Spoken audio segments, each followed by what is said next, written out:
Welcome to The Riddle. A sphinx was originally meant to be a personification of the king. The human head, wearing pharaonic regalia, was fused with the body of a lion, thus sharing the qualities the powerful animal possessed, namely its power, the swiftness of its attack, and its majestic authority. By these very virtues, it was also considered a symbol of protection. Unsurprisingly, statues of sphinxes could be found along the dromas, protectors of the path taken by the gods to reach the temples.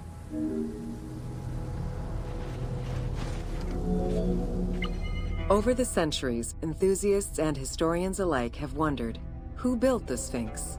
For what purpose? And who does it represent? These questions remain unanswered. Several theories do exist, however, some more credible than others. One theory supposes that Djedefre chose to pay homage to his father Khufu by building the Great Sphinx of Giza. The stone temple on the eastern face of the Sphinx would have been added later on by his brother and successor, Khafre, in order to strengthen the divine worship of their father. It would be the first Egyptian temple oriented with the sun.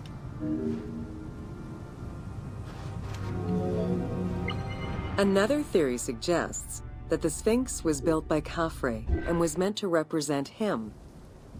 The arguments to support this hypothesis are based on the fact that the limestone beds used for the main work of the Temple of the Sphinx are geographically and architecturally similar to the Valley Temple of Khafre.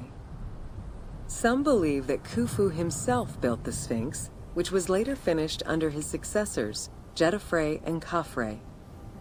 These arguments are based on the stylistics of the engraving, the typology of the nemes, and the absence of a beard at the time of construction.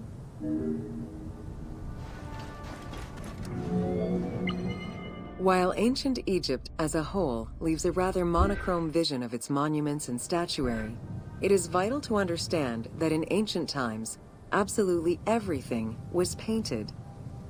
The sun, eating away at the pigments of the colors, the sand, the climate, and the implacable impact of time unfortunately destroyed the glorious colors of the Sphinx of Giza.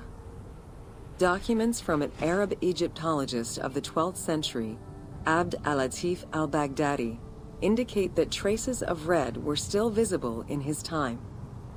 Today, however, the only color that remains are traces of red close to the ears of the Sphinx, as well as hints of blue and yellow on the nemes, traditional colors for that type of headdress. The pigments for the color red were man-made, obtained by mixing different products such as clay, quartz sand, and very finely crushed hematite.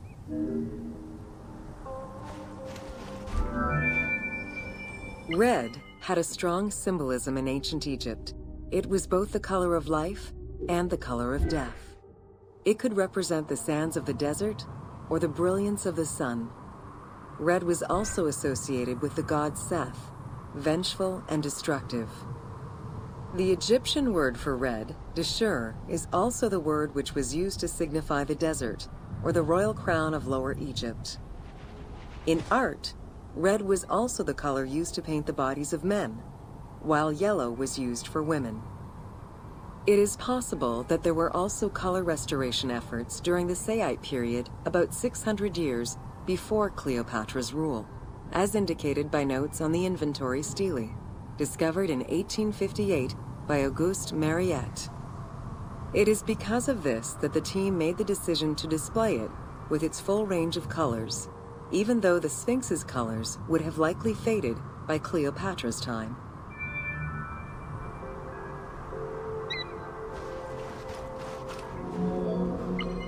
Dating from the 4th dynasty, approximately 2600 to 2500 BCE, the Great Sphinx of Giza is the oldest and largest sphinx that we know of. Carved from a natural limestone outcrop, the Sphinx measures 19.8 meters in height, 73.2 meters in length, and 14 meters in width.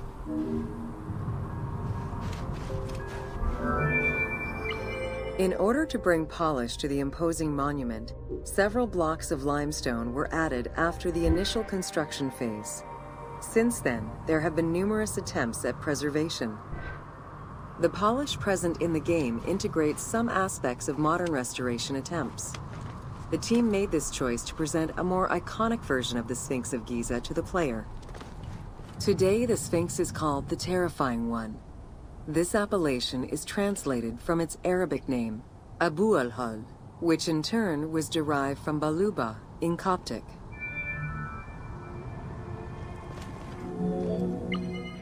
The Sphinx as a whole was carved in situ from a natural stone promontory.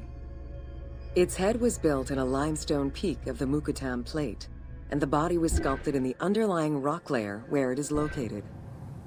The degradation of the Sphinx is due in particular to wind erosion and the different quality of limestone used in its construction.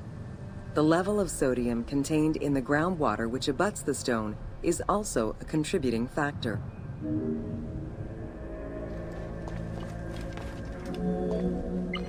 The natural bedrock is seen through the oblique natural strata of the Sphinx's body that are similar to the surrounding limestone.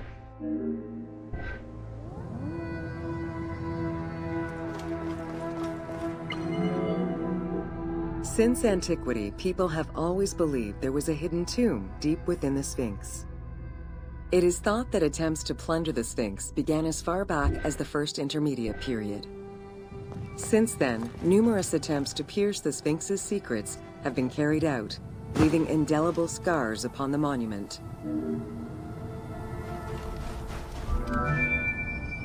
12 meters long and cut during pharaonic times, another entrance in the back of the Sphinx aroused curiosity. Although Thutmose IV attempted to seal it off, it was possibly reopened by treasure hunters. It was rediscovered by Howard Vyse and mapped more recently by Mark Lehner. This entrance at the back of the Sphinx leads to different cavities of a few meters each, in directions going inside the statue's body and under the surface. The team has used this opportunity to extrapolate a little more. While there have been no major discoveries pertaining to the Sphinx of Giza in recent years, theories and hypotheses continue to emerge. Without validation provided by archaeological sources, however, they remain unsubstantiated.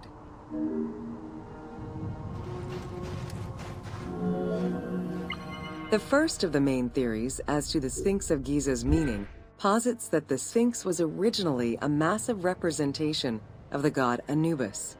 Its principal arguments are that the head of the Sphinx is disproportionate compared to the size of its body. The second theory believes that the representation of two sphinxes on the stela of Thutmose IV would indicate that another stone sphinx had existed on the site itself, possibly even in paired symmetry on the other side of the Nile. However, neither of these theories can be verified in any way.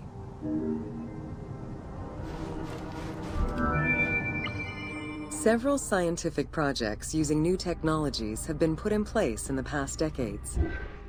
The most important was led by Mark Lehner and his team, who specialize in the study and survey of the Giza Plateau, including the Sphinx site.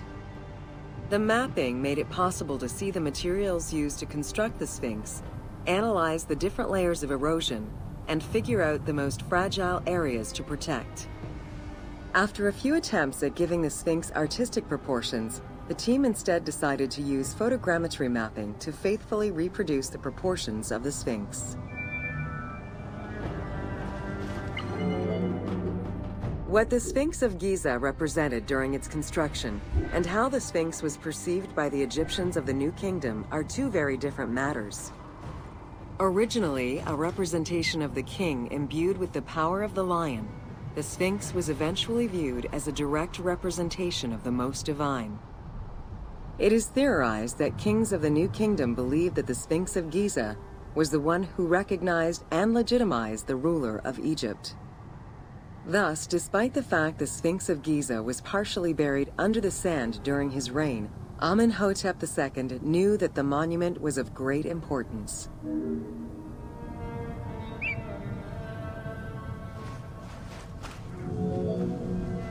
Amenhotep II built a second temple dedicated for the Sphinx as Horemakhet to pay homage to Khufu and Khafre, his predecessors.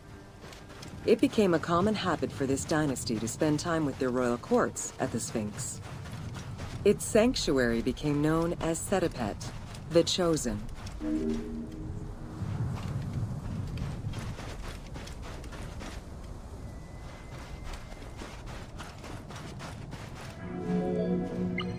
Egyptologist Mark Lehner believed that Amenhotep II built a statue of himself anchored between the paws of the Sphinx, likely to legitimize his reign, alongside a stela found by Salim Hassan. Many other pharaohs of this dynasty, such as Tutankhamun and Ramses II, also left marks of their passage in a similar fashion, sometimes even stripping the stones of nearby temples and pyramids to do so. Amenhotep II's son and successor, Thutmose IV, was a frequent offender. While sleeping between the Sphinx's paws, the future Thutmose IV saw in a dream the god Horemakhet proclaiming his coming accession on the throne of the two lands. This was, of course, on the condition that he remove all of the sand covering the Sphinx, which stood guard as the personification of the god, and should thus never be engulfed by the sands of the desert. The 15-ton dream stela built by Thutmose IV to commemorate his dream was discovered by an Italian Egyptologist, Giovanni Battista Caviglia, in 1818, when he undertook the task of freeing the Sphinx from the sand, which had yet again covered it. Caviglia was looking for an entrance into the structure of the Sphinx, but instead he discovered an open-air chapel and stelas between the paws. Ashes from a ceremony were still present. Protected by sand, they quite possibly were from the last ceremonies in Roman times.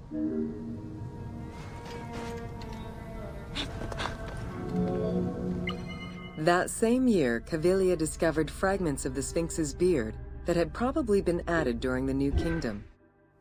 If many of these pieces are held by museums in Cairo, a fragment is displayed at the British Museum, along with a piece of the uraeus that was on the Sphinx's headdress.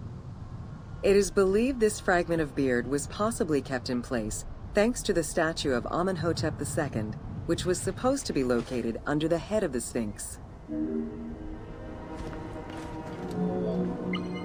A popular cultural legend purports that the nose of the Sphinx of Giza was lost during the time of Napoleon Bonaparte to the cannon fire of French soldiers in training.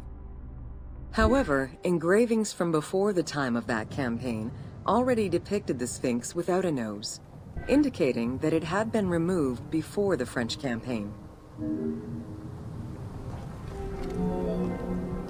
The most plausible hypothesis is based on the research of the German historian Ulrich Harman. During the 1980s, Harman compiled medieval sources written by Arab authors. In doing so, he discovered that the Sphinx was once perceived as a favorable omen, a deity supporting sediment-nurturing floods and crops. Around 1378, a Sufi by the name of Muhammad Sa'im al-Dar could not stand this vision of the monument, and in an iconoclastic act, broke the nose of the Sphinx. According to the texts, he was then hanged and burned between the legs of the Sphinx for his crime.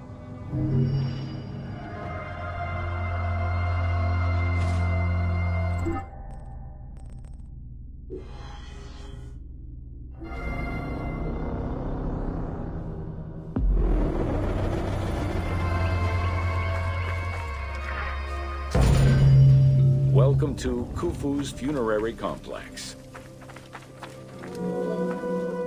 The Valley Temple was the first architectural component encountered when one entered the funerary complex. It was considered the official entrance of the tomb and mixed the structural components of both a temple and a portico. Khufu's Valley Temple shows evidence of a basalt pavement, letting us know where the portico portion of the structure was located. Such a partition is believed to symbolize Khufu's causeway ran from the floodplain up to the plateau, linking together the Valley Temple and the Mortuary Temple. A traditional causeway presented itself as a paved path, enclosed by walls and often roofed.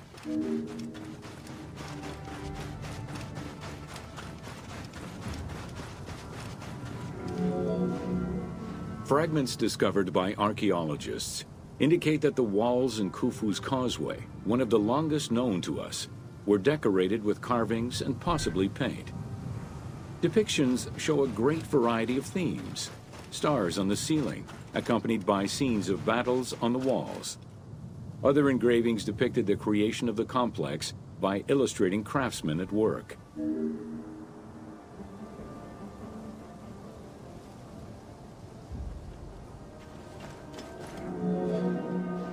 The most impressive private cemeteries of Giza are located east and west of Khufu's pyramid. The eastern cemetery was reserved for members of the royal family, while the western cemetery was mostly set aside for various court dignitaries. In both areas, private tombs, also known as mastabas, were aligned and laid out methodically in streets and avenues. This arrangement was probably an attempt at recreating the king's court for the afterlife. To the east of Khufu's pyramid reside three smaller constructions, the three Queen's Pyramids.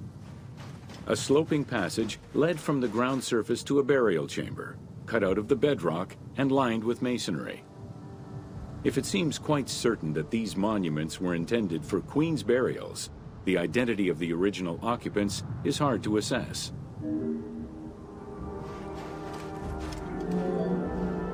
The northernmost pyramid was most likely meant for Queen Hetepheres, who was believed to have been Khufu's mother. However, in 1925, her actual tomb was discovered nearby by accident. It was hidden at the bottom of a deep masonry pit in an underground chamber. Within the concealed chamber, Egyptologists discovered the most complete royal funerary equipment, dating from the Old Kingdom, though her body was missing.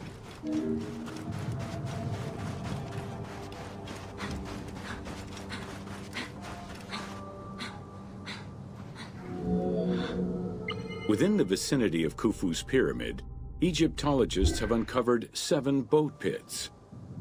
The exact function of such boat-shaped pits remains unconfirmed, though one can easily conjecture that it was symbolic in nature. The boat pits being located at the eastern side of the pyramid, at the precise spot where the resuscitated king was supposed to reappear, could constitute evidence to support such an assumption. The 2 southern boat pits, each covered by a roof of huge limestone slabs, were discovered in 1954 by Kamal al-Malak, an Egyptian Egyptologist. Only one of them had been opened.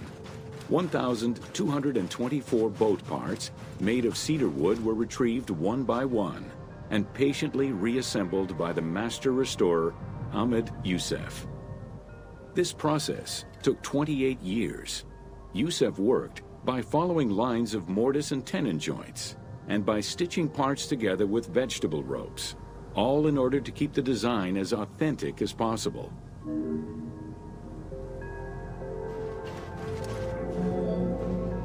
The Greek term pyramidion refers to the capstone of a pyramid or the tip of an obelisk. In ancient Egyptian, both components were called benben. This word was also used for a specific kind of food, a cone-shaped offering made of bread. The pyramidion was intended to be a miniature reproduction of the pyramid, making it equal to the monument itself in symbolic importance.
A few pyramidia have been retrieved from pyramidal complexes. The earliest, found in Dashur, is undoubtedly a good example of Old Kingdom's pyramidia. It is made of limestone and has no inscriptions. Some engraved pyramidia were recovered from private funerary chapels. Their inscriptions all related to the solar symbolism of the Benben.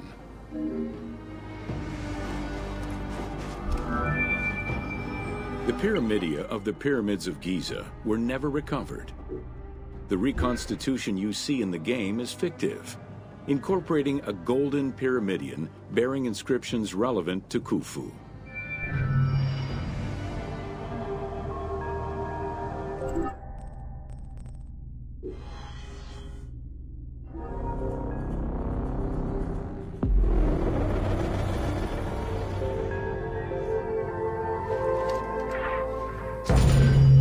Welcome to Secrets of the Great Pyramid. Built around 2550 BCE, the Great Pyramid of Giza is considered one of the most iconic structures of Egypt. It is the biggest of the pyramids and the only one of the 7 wonders of the ancient world still standing. The numbers associated to the Great Pyramid of Giza are impressive. A workforce of over 20,000 people, 6 million tons of stone, and 20 years of construction. It was a massive undertaking for a pharaoh's tomb. The construction of the Great Pyramid was also a display of power and opulence on the part of Khufu. It is part of the pharaoh's vast funerary complex, which also includes 2 temples, 3 satellite pyramids, a causeway, and a builder's necropolis. We can guess that the intent behind the construction of these monuments was Khufu's way of declaring himself one of the most powerful pharaohs to rule a unified Egypt. New insights into engineering and ancient Egyptian culture are still being revealed over 4,500 years later. For example, a recently unearthed papyrus offers a glimpse into the life of a tradesman at the time of the pyramid's construction. Also, a logbook belonging to a team leader during the building gives details on the craftsmen, their work schedules, and the raw materials required. It is interesting to note that by Cleopatra's time, the pyramid's celestial purpose, its construction, and the function of its mysterious inner chambers was already unclear. Today, it is only through dedicated research that we have begun to grasp some of the Great Pyramid's mysteries. The Egyptians had polished their design for centuries by the time work on the Great Pyramid began. Intended as a tomb for Khufu, the Great Pyramid's structural design has been considered to be nearly perfect by engineers and historians ever since. Precisely oriented north-south to the 4 cardinal points of a compass, the length of each side of the Great Pyramid at its base was 230 meters, and its original height was 147 meters. The pyramid is a mere 0.05% error away from being a perfect square.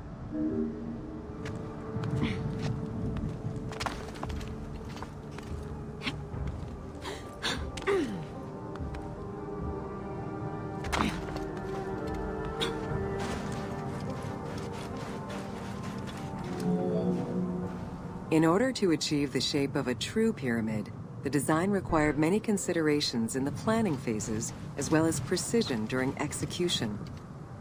It was especially critical that they control the angle of inclination on all sides at every stage of construction. Materials for the Great Pyramid consisted of quarried limestone blocks, weighing between 2 to 15 tons each. The methods of moving these blocks into place is still debated by architects and Egyptologists. The precision of its design in an age with only soft metal tools, as well as the enormous scale of its construction, make the Great Pyramid one of the most impressive feats of human engineering.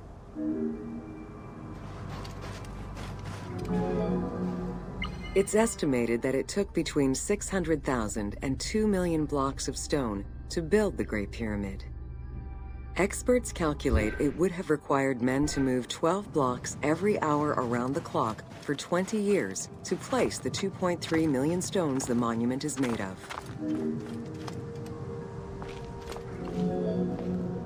While the interior chambers were built with red granite from Aswan, most of the pyramid was made from local limestone, weighing between 2 to 15 tons per block. There is debate on how the pyramid stones were moved into place. Recent research is exploring the idea that it was built around a large interior ramp.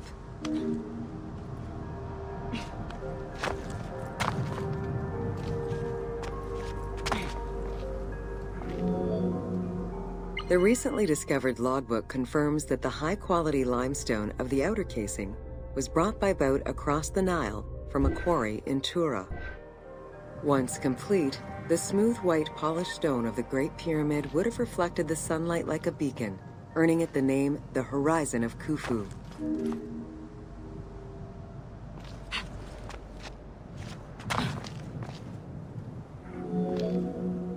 Over the centuries, thieves and travelers attempted to access the Great Pyramid numerous times. Ancient writings describe details of its interior, proof that some made their way within, though who gained entrance first and when is unknown.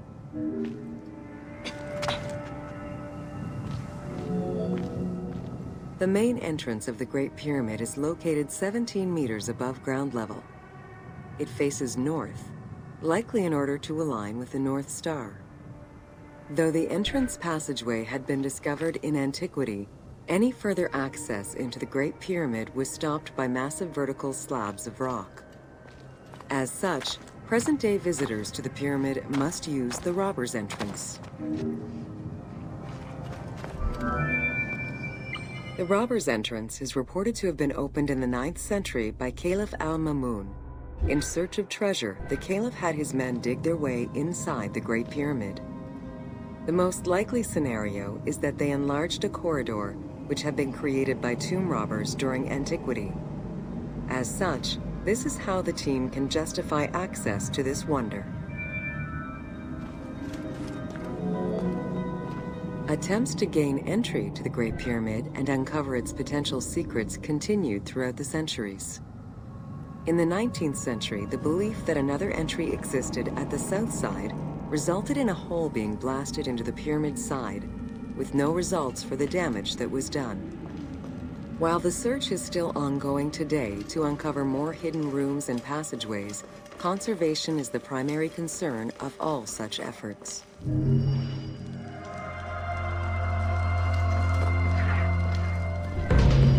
Welcome to the Great Pyramid of Giza, Upper Chambers.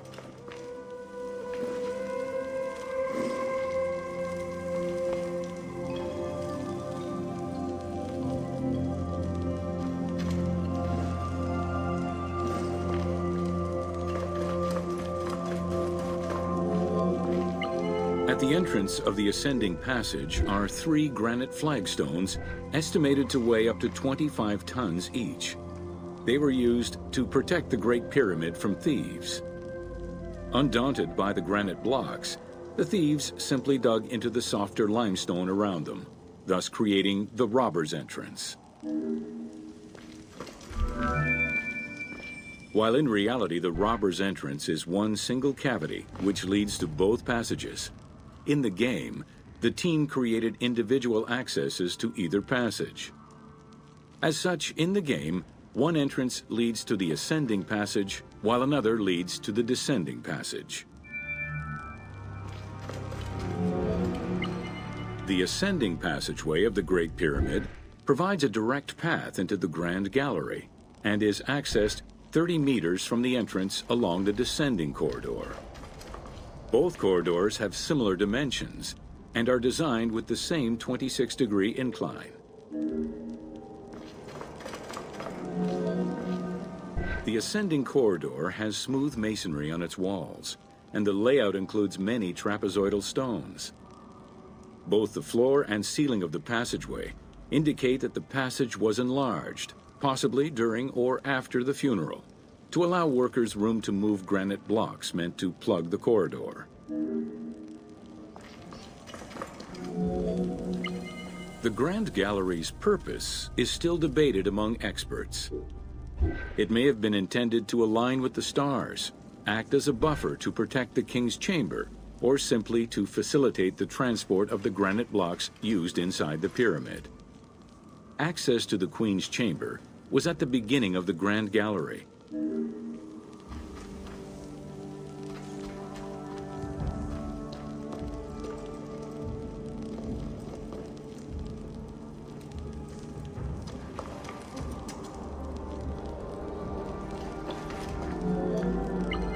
Though this room is referred to as the Queen's Chamber, it is believed that there was no queen buried here. Based on their knowledge of earlier pyramids, Egyptologists believe it was more likely intended as the king's serdab, a chamber meant to contain the Ka statue, which would in turn house the king's spirit. Situated exactly within the pyramid's center, on the east-west axis of the pyramid, the chamber has a vaulted ceiling and measures 5.7 by 5.2 meters. In the eastern wall, there is a niche tucked away in a small corbelled archway, which may have originally held the Ka statue. Behind this niche is another smaller hole, possibly dug out by thieves in search of further treasure.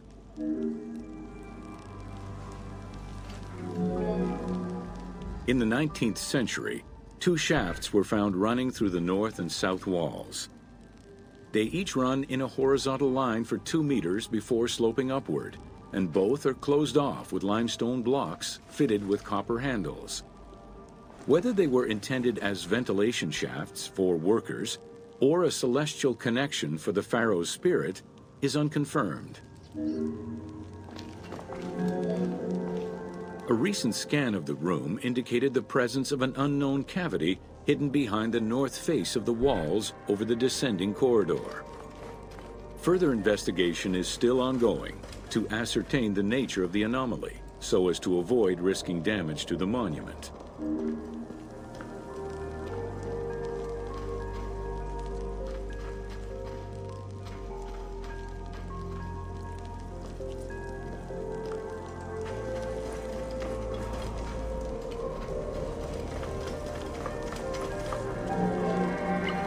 Khufu's architects were possibly influenced by earlier rhomboidal pyramids when designing the gallery.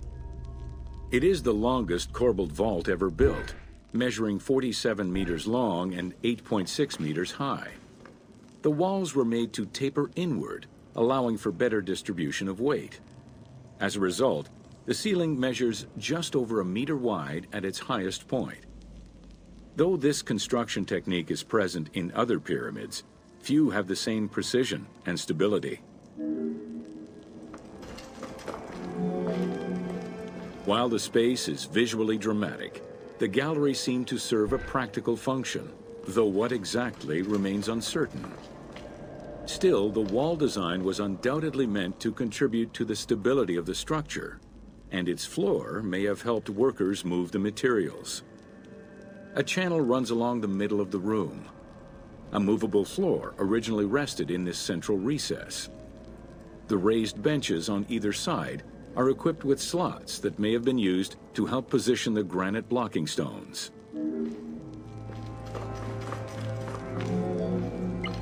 At the end of the Grand Gallery is the entrance to the antechamber leading to the King's Chamber. Directly above, there is another narrower horizontal passage that connects to the top of the King's Chamber and allow the workers access to the weight relief rooms. The far end of the Grand Gallery leads to a small antechamber with a portcullis, preventing access to the King's Chamber. The portcullis was composed of 3 separate granite slabs. They were designed to be lowered into place and seal the chamber after the burial of the king. The grooves dug out to hold the slabs in place are still clearly visible to this day. The elaborate locking system was composed of a series of grooves for the ropes and pulleys that dropped the stones into place like the notches on a key.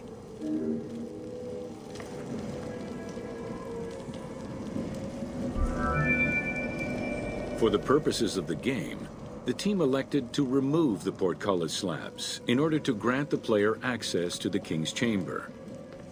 In reality, workers would have backed out of the room after the funeral, lowering each slab into place behind them one at a time. Each of the 3 stones were smashed by looters centuries later, and evidence of their break-in is still evident.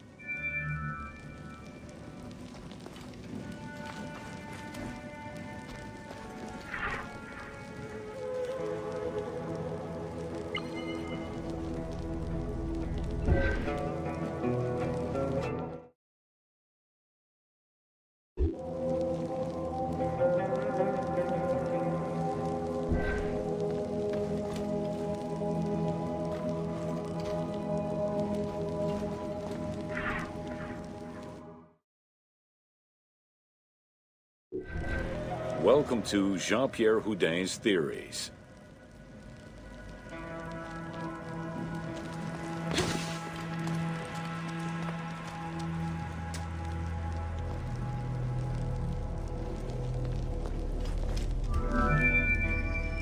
The team wanted to provide players with a sense of exploration and discovery, particularly within the Great Pyramid.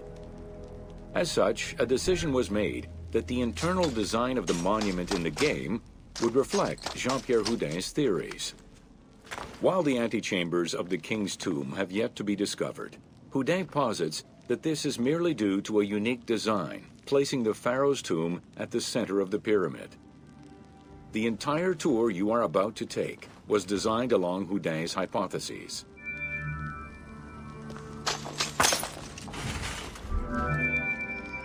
While respecting Houdin's hypothesis as to the general layout of the antechambers, the team wanted the contents to enhance the game experience. In regular royal tombs, the antechambers were filled with all the material goods needed by the pharaoh in the afterlife. To support the feelings of discovery and awe, the art team created a unique and fantastical treasure in this second antechamber.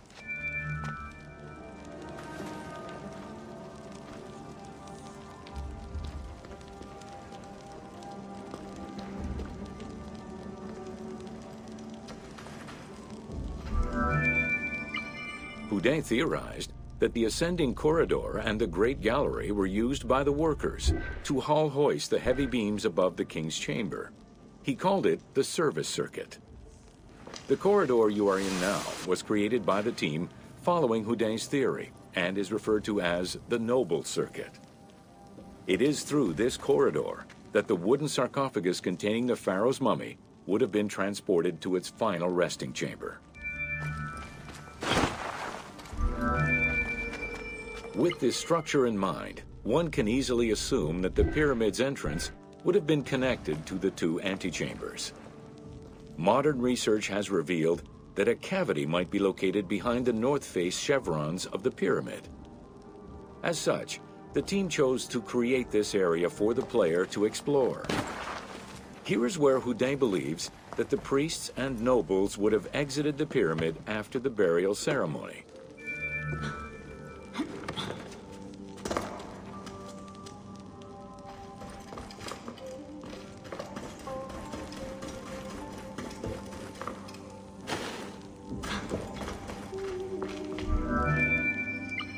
Many theories regarding the construction of the Great Pyramid rely on the usage of external ramps. However, Houdin believes an external ramp would have been too steep for the upper portion of the pyramid. This is why he posits that there were 2 ramps. An external ramp for about half of the height of the pyramid, which then became an internal ramp for the second half.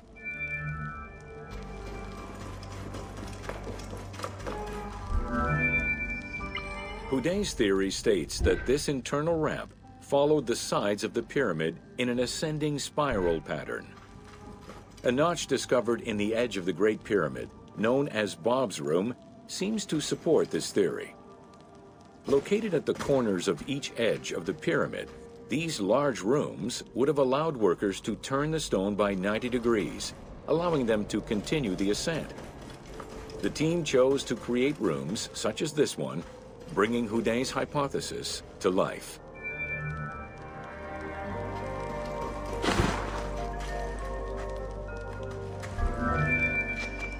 This long corridor was the first section of the ascending internal ramp. Through it, the blocks used to build the Great Pyramid would have been carefully moved upward and then turned at each edge of the pyramid in order to continue their ascent. Though the team only created the main ramp for the game, Houdin posits that this ramp had 2 levels, allowing workers to return safely to the bottom thanks to an additional corbelled upper section.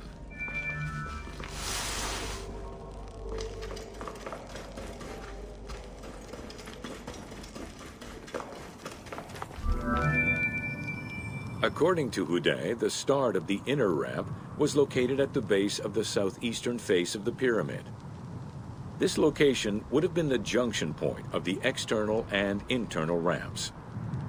Below us, workers would have built the lower part of the pyramid with the external ramp before eventually switching to the internal ramp for the middle and upper sections of the pyramid. At that time in the process, they could have reused the material of the external ramp to fill the center of the pyramid, hauling the stones in through the internal ramp.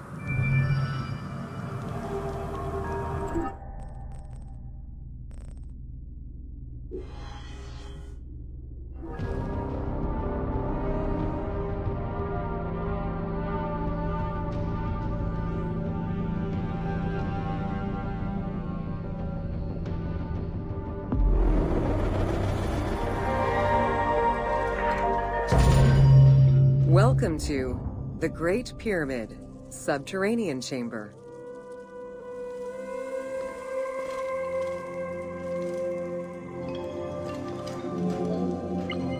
From the original entrance of the Great Pyramid, there is a passage leading to the subterranean chamber. Its walls were carved out of the existing rock of the plateau and then covered in a fine, unmarked limestone.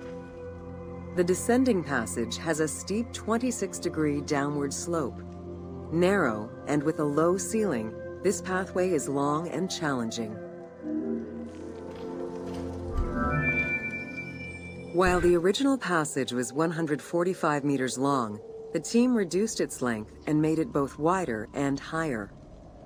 The main focus of the work in reproducing the location was centered upon preserving the unique claustrophobic environment of the Great Pyramid, while still allowing for a smooth game navigation. The well shaft was a 58-meter vertical passage that connected the descending corridor to the grand gallery above. An adjacent grotto may have originally been a small natural well in the bedrock that was enlarged during the tunneling. Whether the grotto was intended for another purpose is uncertain. There is much speculation over the purpose of the well shaft. One theory is that the channel was cut or enlarged to supply air to workers in the descending passage. Another is that it was meant to provide an exit route once the work was done in the heart of the pyramid.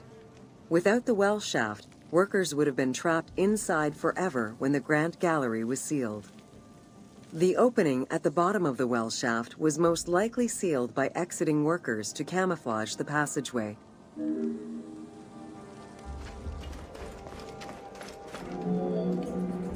There is a subterranean chamber at the end of the descending corridor, 30 meters below the Giza Plateau surface. Dug directly into the bedrock, the space is wide with a ceiling 3 meters in height. Its floors and walls are rough and uneven, indicating that it was never completed. At the south end of the room, there is another narrow corridor, similar to the others, though it abruptly ends after roughly 20 meters. The chamber also contains an 11-meter pit near the east side. It's unclear what this may have been used for. In the game, this well leads to a fictive underground complex containing key game-related mysteries. The subterranean chamber's original purpose remains a mystery. One popular theory is that it was originally meant to be Khufu's burial chamber, but the pharaoh changed his mind, preferring to be buried higher up in the pyramid, which would explain the chamber's unfinished state.